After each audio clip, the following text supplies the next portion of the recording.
Missed trash pickup, abandoned car, fallen tree, and a pothole. What do these all have in common? You can call 311 if you want the city to help you with these concerns. But depending on which neighborhood you live in, you could be waiting longer than other Philadelphians to get that pothole filled or that abandoned car towed. Why? Today, I'm talking with Nick Jane, a Philadelphian and proud Fairmount resident who's not only lived this experience, but is now analyzing 311 data points to try and answer this question. It's Wednesday, July 29th. I'm Trinae Nuri, and we're talking about the city's 311 line.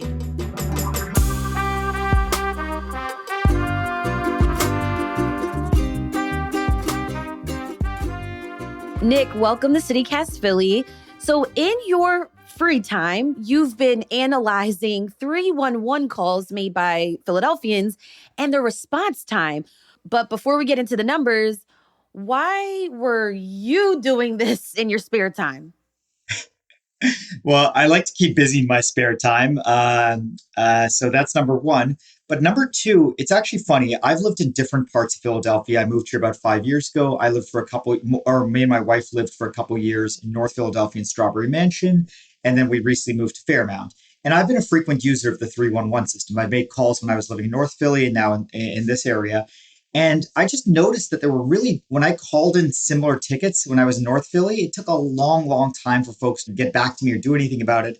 And the service has been much faster since I moved to Fairmount. So it got me thinking, was I just unlucky? Was it bad luck or was there something going on here? And I've got a bit of a data background. So I said, the data is available. Let's see if I was just an unlucky person or something's going on. Interesting. So I actually found myself using 311 during the snowstorms earlier this year. And I took a picture of like an unshoveled, unplowed like intersection on my block because it looked like it had not been touched. So I take a picture, I upload it, and then I do think that eventually it got handled because it was attached to like an emergency or like a big like storm event. I'm curious to know, what were some of those initial 311 calls that you made in Strawberry Mansion versus the ones you made in Fairmount? Sure. So I'll try and compare apples to apples. My most common kind of reason that I've called 311 personally are abandoned cars, right? So when I was living in Strawberry Mansion, within probably 20 feet of my front door, there were two abandoned cars. One which was missing wheels, tires were gone. The other one had a door ripped out. It was a van with a door was ripped out. Raccoons and cats were living inside it, right? So clearly Ew. abandoned, Yeah. not just a car in rough shape, but clearly somebody had forgotten about them. And I said, look, these are taking up parking spots for me, my neighbors. They're a nuisance, right? Rats and cats are living in them. They're stinky. Like, let's try and get them towed. So I called 311. They didn't do anything. And I thought, okay, if this is an abandoned car, it should be pretty easy to tow it off, right? It's not a matter of opinion. It's not a grumpy, neighbor calling. It's like Right. something everyone would agree on. It's And plight they on your didn't, block. Yeah. yeah, it's a blight on my block. And everyone agreed. It's not, I checked with my neighbors to make sure that I'm not, accidentally getting one of their, spare cars towed. We were all happy about this happening. And then nothing happened. And then I called back for one of the cars. I took about 3 tickets. I actually called in 3 cars over the 2 years that I was living there. 2 of them got taken away after about 12 months. And the third is still there actually today. Oh my goodness. Now 4 years later. So tell me about your experience in Fairmount. Yeah, so there was, to compare that, there was an abandoned car I discovered about a year ago in Fairmount. Made that same call. And again, car that was in rough shape, clearly just a blight on the neighborhood, something that no one was taking care of, no one owned. Called it in and was taken care of. I only called that in once, so I didn't have to call in multiple times. In about 4 months, it was gone. Which is great, right? One more parking spot for everyone. Interesting. Okay, so 311 is the city's resource that we can all call when there's like a street light and, like, to your point, abandoned cars or if our trash didn't get picked up. But what exactly is their role in getting these issues fixed? Got it. So yeah, as we talk about 311, I want to be clear. I love the system. This is not a bash on it. It's just one kind of finding I found. So the way 311 functions is they are the city's front door. You call one number for anything you want, whether you want to figure out when the July 4th parade is happening to you have a pothole to report. they get about 500,000 calls every single year. And I analyzed about over nearly 1.5 million calls. Wow. And of the 500,000 calls that they get, about 57% are just people asking for information, such as, "Hey, what's the nearest hospital?" So most of 311 is just answering information. And then Hmm. the other 43%, so about 200,000 calls a year, are people saying there's a problem. Can you come fix it? I.e., there's a broken street light, there's a pothole, there's an abandoned car, my landlord is, doing something illegal. And what 311 does there is they figure out who can take care of this within the city. Is it the police? Is it the streets department? Is it the parks? And then they create a ticket and send it to that department. So if you report an abandoned car, that's a police department problem. That's what the police department takes care of. So 311 writes up a little ticket in their digital system, sends it to the police department, and then the police department is ultimately responsible for solving the problem. But then 311 does this amazing thing where they track the ticket for you, giving you updates over time if someone's commented on it or if they've solved it.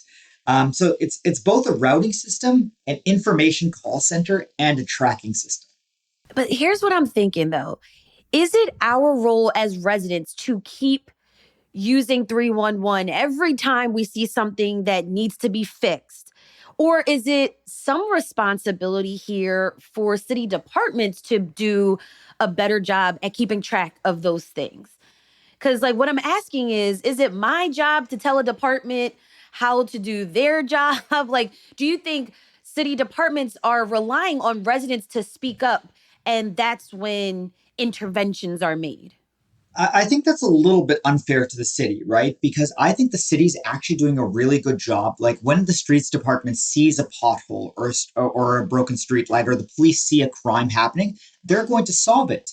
But ultimately, there's only so many streets department employees or police officers. They can't be walking across every street looking for abandoned cars.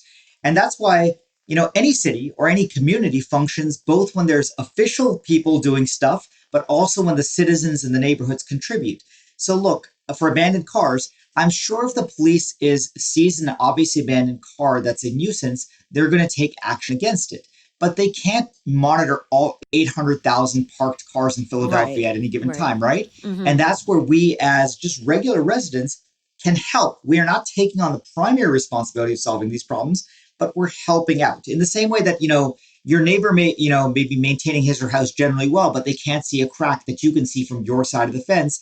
And you're just tapping them on the shoulder and saying, "Hey, Mike, I just noticed there's a problem with your house." You're helping out, even though it's still ultimately their primary responsibility. And I think again, the city does a pretty good job at solving these problems, both when it finds it itself, as well as when citizens like us actually point out something. All right, that's a fair point. I hear you out. Okay, so Nick, what data did you look at that led you to a conclusion that lower income neighborhoods have a slower response time than wealthier neighborhoods? And how did you even get there? So one of the great things about Philadelphia is it publishes a lot of this data, and it has a great right to know act. So you can actually ask for data if you want. In this case, the data I was looking at, which is the 311 response time data, is totally available for free on the city's website, as well as a nonprofit called Open Data Philly. So I went through and downloaded all 1.3 million 311 calls, or the tickets, I should say. I don't have the text of what people were saying on those calls, but all the data for these tickets, 1.3 million going back over the last 2.5 years. I could have gone back 10 or so years, but I really wanted to focus on what's happening now. So I downloaded this data and then started to clean. I did a little bit of cleaning on it, but then focused on, okay, can we map it to certain geographies? Can we look at a pothole in North Philly versus South Philly versus Center City versus Society Hill, and cut the data a bunch of different ways? And what I found was no matter how you cut the data, there's a huge performance difference between richer and poorer zip codes. So I'll give an example. So L&I, licenses inspections, they're the ones who say there's a problem with a property or that it's not safely built. Hmm. In a poorer zip code in Philadelphia, L&I takes about 58 days to go resolve the problem. 58 days. If you're in a richer neighborhood, it's 29 days. So exactly half as much. Okay? So huge difference. What are the reasons for those differences? Sure. So That's a little bit harder to say, right? Yeah, Because you honestly, did I speak don't. with someone from 311 and asked Correct. them this very question. Yeah, so I spoke with a city representative, and they gave two reasons. They gave kind of two explanations. Number one, they said that they do not discriminate based on income, which unsurprisingly, that's probably true. No one wants to discriminate based on income, right? Right. So that was statement one, and I'll double click on that in a second. But the second statement was that that maybe I'm not comparing apples to apples, right? You can't compare an abandoned or a decrepit house in North Philadelphia to a pothole in Center City. Those are not apples to apples. Mm. So the city's right on both those points, but I double clicked on that and said, look, when you compare literally a pothole in one neighborhood to a pothole in another, is the performance difference of the and the answer is yes, the city does perform those acts differently. Number two, whether or not we intentionally try and discriminate based on income is kind of besides the fact. It's what is actually happening on the ground, right? Discrimination doesn't have to be intentional across any dimension, whether that be race or income or gender, height, whatever, to change the fact that it's happening. And this is what people on the ground in those neighborhoods are experiencing. Again, I've experienced that myself on both sides of that, both in a lower income neighborhood and a more middle income neighborhood. So the city's response, again, is true from an intent perspective, but it is not actually what's happening. Now, I want to just pause for 1 second and say one more thing. This is not across the board. There are some departments that there is no difference. So a good example is actually, and I've been talking a lot about potholes. On average, if you look at the streets I department, mean, there's a there's lot of almost them, no Dick. difference. Yeah. Well, potholes and driving Philadelphia is a much bigger Yeah. issue. But the streets department, I actually want to give a shout out to them saying that if you actually look at how quickly they resolve issues in richer versus poor neighborhoods, there's almost no difference. So there are some departments that are pretty egalitarian. So, could you say there's something more to this in terms of like people power in some city departments? Do some city departments just need more support at, solving these issues? So the answer to that is yes, but that doesn't change the income inequality problem. So I'll give an example. So Okay. when going back to abandoned cars, regardless of where you live in the city, on average it takes about 6.5 months to get an abandoned car towed. 6.5 months. That is a people problem because the police department probably don't have enough resources to go look at these cars, ticket them, and then get tow trucks out there. Because that's a really bad, long time to wait for towing a car, regardless of where you live. Hmm. Now, that is totally separate from the inequality problem that I think we were talking about a moment ago, because if you look at, again, abandoned cars, it takes about 5 months in richer neighborhoods and about 7.5 months in poorer neighborhoods.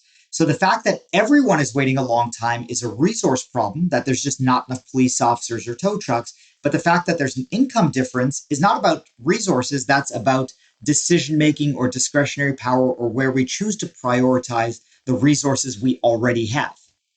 Interesting. All right, we've got more on these 311 findings after the break.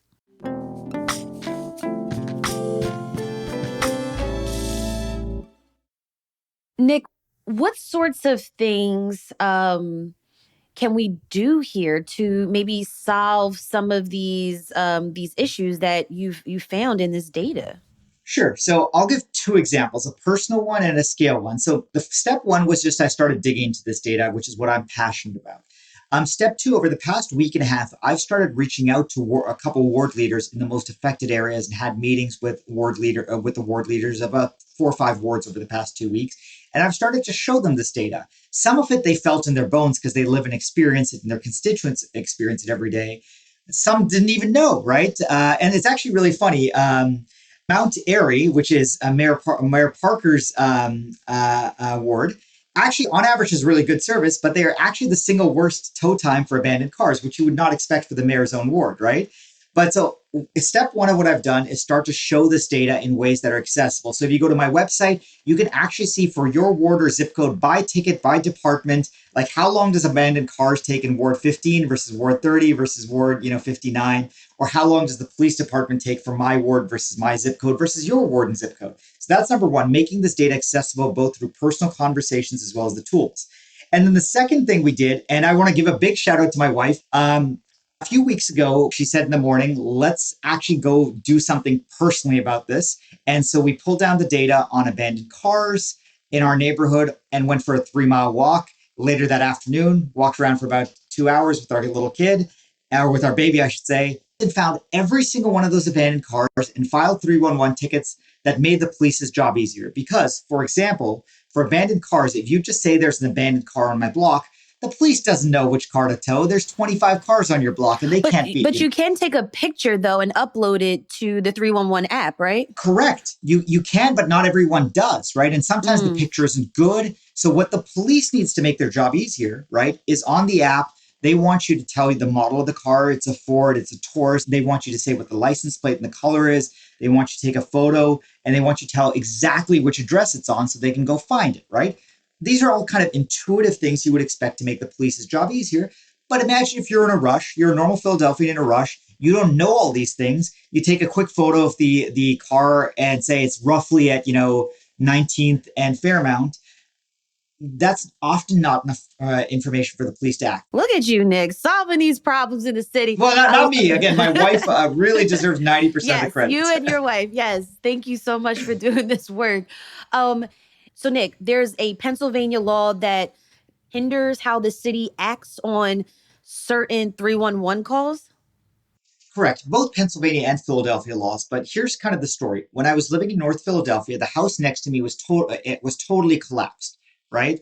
The roof was gone. Several windows were shattered. Elle and I had a big block on the door that this building is unsafe to inhabit. Wildcats lived in it. There were vines growing out of the thing. Totally decrepit. Really bad. But here's the really dangerous part. There was a 45-foot tree in the backyard of that property that was tilting over and it was going to fall on my house. And imagine a 45-foot tree with a Yeah, 3 foot wide trunk falls on your house. It's going to kill someone or destroy your house, or it could fall over in the next door neighbor's house. We didn't know right. who.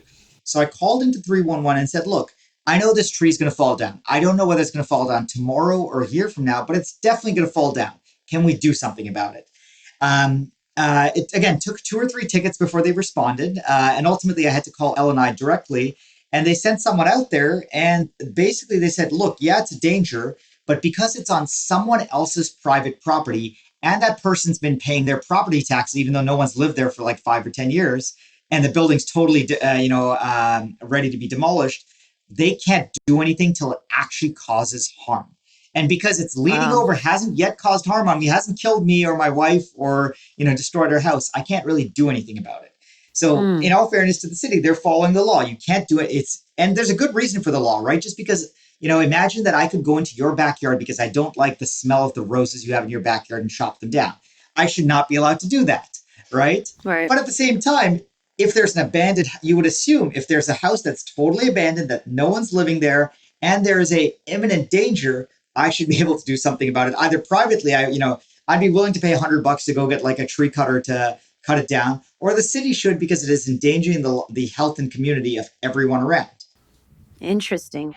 So all of the research that you've been doing is a part of a 9-part series, and you're dropping more findings every Saturday until August 8th. What more can we expect from this project? Sure. So this is part of a broader project where I'm trying to dig into one data set every month or two. And right now I'm focusing on the 311 data set. And next month I'm actually going to be focusing on school district budgets. But for 311, I'll give kind of two big nuggets that I haven't dropped yet, but will. Number one is we've talked a lot on this podcast recording about how long the 311 system or the departments take to respond. Um, One nugget that I'm dropping, I think this weekend or next weekend, is we haven't asked how often do they respond at all. Okay. And the answer is actually, again, kind of unfortunate because if you're in a poor neighborhood, they only take action on about 27% of complaints. So for the other 73% of things that they mark done, they never did anything about them. They just mark them as done and move on. Now, if you're in the richer neighborhood, that number is about 50%. Still not great, but way better than 27%. So that's nugget number one. Does that make sense before I go into kind of nugget number two? Yeah, so essentially, there are some discrepancies on how a ticket is marked completed or not. Correct. So we were all this, throughout this recording, we've talked about how long they take to solve a problem when they do solve it. But often they don't even do anything about it at all. They just say, I'm marking this complete, ignoring it, and moving on to the next priority of the day. And that's much, much worse for poor zip codes than for richer zip codes. And then the second nugget, again, I don't want to be too negative because I love the 311 system and I think the city's done a really good job of implementing it. Is that there's some departments that do a really, really good job. And so I'm going to be doing a little bit of a double click into particularly the parks department and the streets department that handle a lot of tickets, a lot of problems, and they often resolve them within a couple of days. And especially for the streets department, if you think about it, a lot of the tickets they get, as you mentioned, it's like snow. And they're getting out there in the middle of a snowstorm and solving a problem. They're solving it pretty quickly, which is really, credit to them. How do you want things to be solved so that communities are not experiencing such a delay in response? What should be done? Help me out here. What are the solutions? You're asking me to give up all my nuggets. But is that going to be in That's your... the final piece that comes out, but I'll go ahead and, it's not rocket science. So I've tried to make this nonpartisan. This is not about, political leanings or stuff.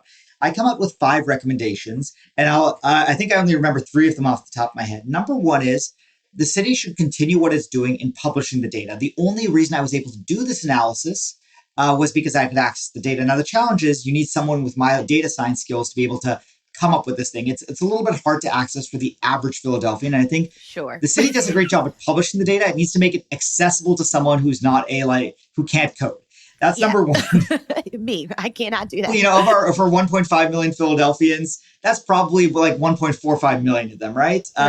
Number 2 is there's certain service levels that are just bad for everyone, that are not about equality, and the city needs to resource those things more appropriately. So going back to abandoned cars. If you think about abandoned cars, objectively, they're blights on neighborhood. They take up parking spots we all need, and parking is hard in the city because there's not a lot of spots. Yes, it is. And it is something that you can solve really quickly. An abandoned house you have to tear down, you have to get bulldozers, but an abandoned car is a problem that you can solve in 30 minutes, right? Go find the car, ticket it, get a tow truck, get it out of there. So for problems that are meaningfully impact the quality of life for neighborhoods and simultaneously are easily solvable, throw more people at it, throw more money at it. That'll add a lot of value to everyone. And then the third thing is for the inequality piece. I think the biggest thing the city needs to do, there's an actionable item there, okay? Inequality is not a question of whether you have enough people. It's a decision. It's a prioritization. The city has either explicitly or implicitly chosen to prioritize certain neighborhoods, and that's not okay, right? Mm-hmm. At a city level, we all pay our taxes. We all are Philadelphians. We all have the right to an equal level of service, right? Whether you're in a rich neighborhood or a poor neighborhood, whether you're in, West Philadelphia or whether you're close to Center City or not, we deserve an equal level of service. And again, some departments are doing a great job at that. Other departments or other ticket types less so. And I think that's the third recommendation, that we should try and equalize service levels across areas in the city because we're all, at the end of the day, ultimately just Philadelphians. We deserve an equal level of service. And I forget what the other 2 practical recommendations I have. I'll drop them in 3 weeks on my blog. But there's 2 more good ideas I had that I think everyone could agree on. And most importantly, all my ideas don't require the city to spend more money. They just require to allocate resources more effectively that it already has, and shouldn't piss off anybody, regardless of what they are, left-leaning or right-leaning. Nick, thank you so much for joining me on CityCast Philly and for breaking all of this down for me today. Thank you so much for having me, Trinae. I really appreciate the opportunity. You can read Nick's entire series as it's released on his website, Looking Closer, Notes on Philadelphia and the Systems That Shape It. We'll have a link in the show notes. Listeners, don't go anywhere. Coming up, we have a sponsored interview with Bob Yeager, president of Partners for Sacred Places, talking about the recently launched program, Founding Faiths, Historic Sacred Places Celebrate America's 250th. Hey, I'm here with Bob Yeager, president of Partners for Sacred Places. Bob, welcome to CityCast Philly. Thank you. I'm delighted to be here. Yes, we're so glad to have you.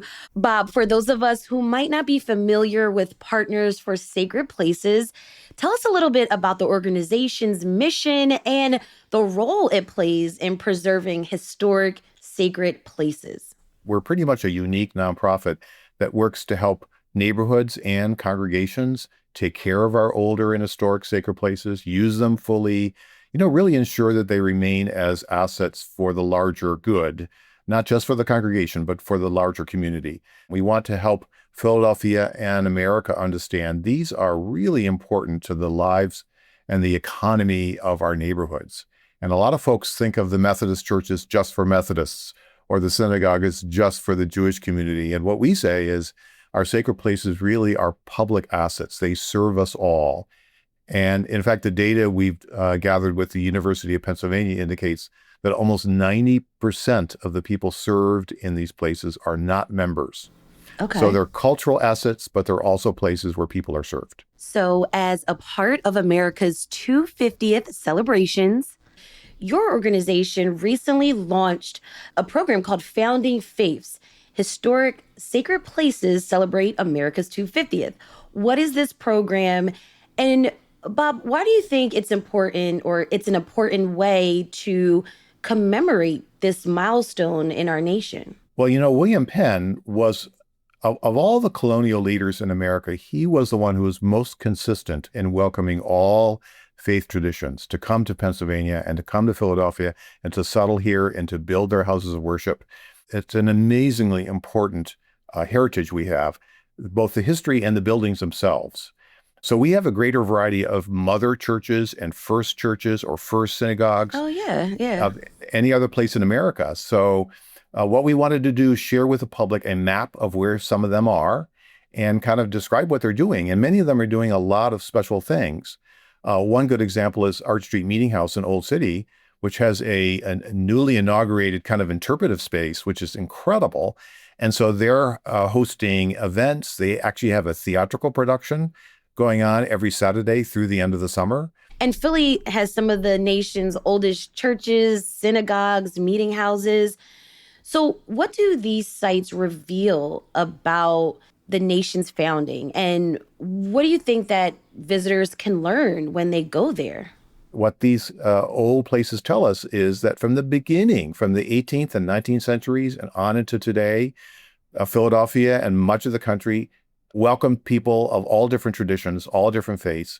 And these buildings tell those stories. There's stained glass, there's sculptures, the plaques, the interpretive spaces, the events that they host help to tell that amazing story. I'll give you an example. Here in Philadelphia, we have the largest collection of first Black churches in America. The first AME church, the first Black Episcopal church, the first Black Presbyterian church, the first Black Methodist church that's Black folks that stayed Methodist and didn't go to AME or AME Zion congregations, and many denominations organized here first. And these buildings really help illustrate that story. There is programming happening throughout the year at these historic sacred places. What are some of the events, the tours, the exhibitions, and the performances that we can look forward to? One example is something called A Quiet Roar, which is looking at the lives of Bayard Rustin and Sarah Mapps Douglas, who were important Black Quakers in Philadelphia, going way, way back. Honestly, Bob, you don't hear that every day. You do not. And so it's a theatrical production once a week on Saturdays through the end of the summer and into the early fall.